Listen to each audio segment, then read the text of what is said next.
Most people think getting in shape is about big changes, new diets, crazy workouts, or expensive personal trainers. But it's not. The truth is, it's the small, underrated habits that make the biggest difference when you want to go from this to this. So here are the 5 habits you need in 2025 to finally get in shape. Let's get into it.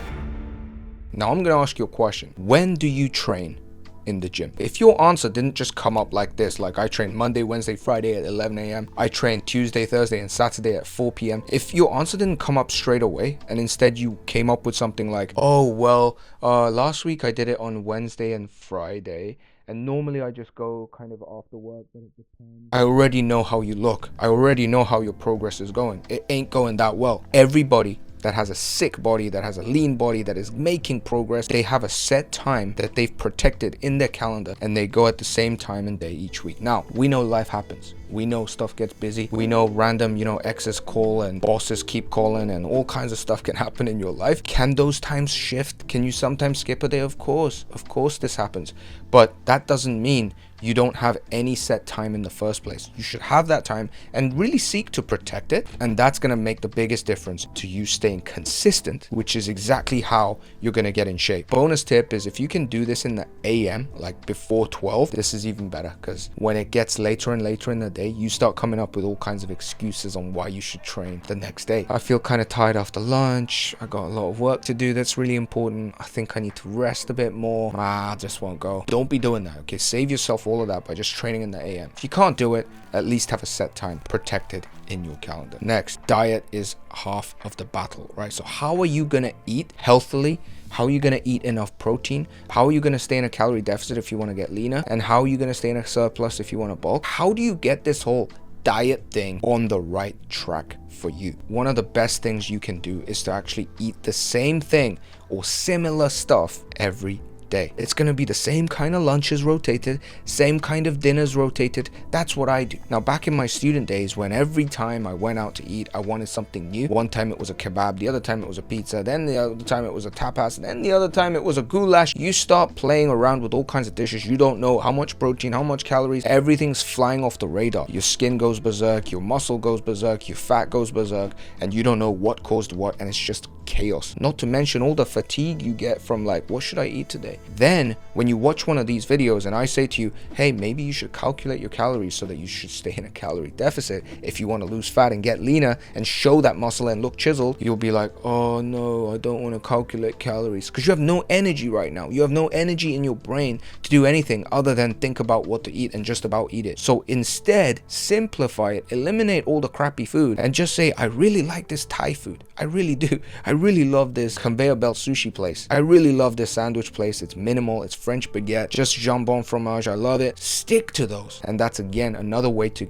make your diet, number 1, healthy, number 2, consistent. It's going to save you a lot of mental energy to focus on other stuff. Next, I've been to the gym for many years in my life, and literally out of about 20 people, there's maybe literally one that tracks their workouts, and I can see they're tracking it because after every set they go in their phone and they're typing something. I'm just thinking now, out of 20, that there's literally one person, excluding myself, so that's 5%. If 100 of you watch this, 5 of you will be tracking your workouts. Can you imagine that? And that's so huge. It's so important for you to get in shape. You need to track your workouts. You need to track your diet as well. What do you track in your diet? You need to track your weight. You need to track some of the calories. You need to track a little bit of the protein. You need to bring numbers to it. The reason this is so important is when things happen in life, when you feel like, oh my god, I don't feel like training, I feel kind of weak today, I drank that wine, I probably ruined my diet. You have these thoughts. There are these ups and downs that happen in your life, but if you've been tracking, you're going to have numbers to back your stuff up. Let's say you're feeling tired, but you've already tracked everything and you know you've hit 60 times 5 on the bench press last time. Then when you go in the gym, you're like, I'm tired, but I can probably get 60 times 5. I did it last time. It says I did it with ease, so let me try again. And boom, suddenly before you know it, you're hitting a new PR. Oh my god, I screwed up my diet. Normally you would have gone and binge eaten half the fridge, but you check your weight and you're like, wait, actually I didn't gain that much weight. I'm actually good, because you're tracking your weight. It also sharpens your sensibility, your sensitivity towards certain actions, certain behaviors, certain foods, certain lifts. You're fine-tuning your ability to manage this game, the training game, the diet game, by tracking things. Like I always say, no serious athlete goes about their life without tracking their performance. So why should you do any different? Why not take this seriously for once? Next is to stick to a minimalist routine. This has been my mantra for the past 2 years that I've been talking about fitness on this channel. If you do something that is very, very manageable, you're more likely to stick to it in the long run. And the long run is where the results are. For most people that are not on performance enhancing drugs, that are not high school people with endless amounts of energy who are just obsessed about gymming, for normal people like you and me, what works is a minimalist routine. It's not to do 10 exercises, 10 sets, just go into failure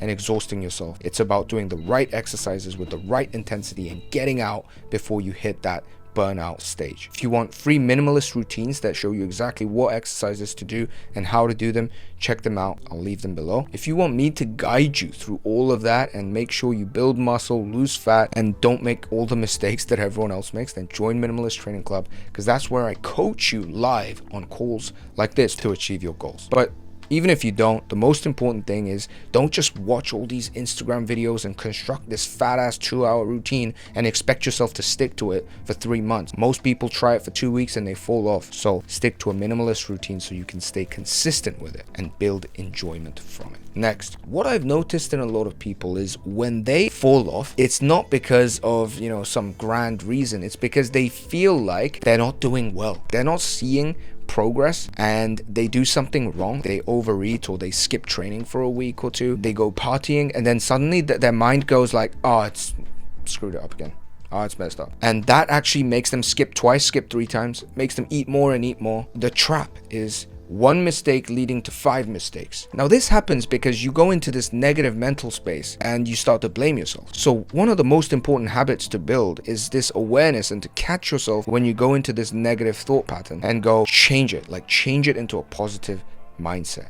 Instead of saying, oh my God, I skipped the gym, the whole thing's crumbling down, I'm not cut out for this. Say, wow, I really needed that rest. Now my joints feel so smooth. I feel well recovered to hit a PR. Can't wait till Friday, I'm gonna go hit it again. When you overeat, think, wow, that's just so much extra energy in my body. I'm gonna be able to push so much harder in the gym. When you eat in a deficit, oh my God, I'm shredding body fat, belly fat. This is great. This ability to constantly stay calm and stay positive is probably one of the most underrated skills on this entire fitness journey. Keep calm and carry on is the name of the game, especially when it comes to diet and training. For everyone watching this, that's one of the biggest skills for you to learn. Your ability to reframe and keep a positive mindset. So I hope this video helped you. Share it with somebody that needs to hear it. See you next week. Bye-bye.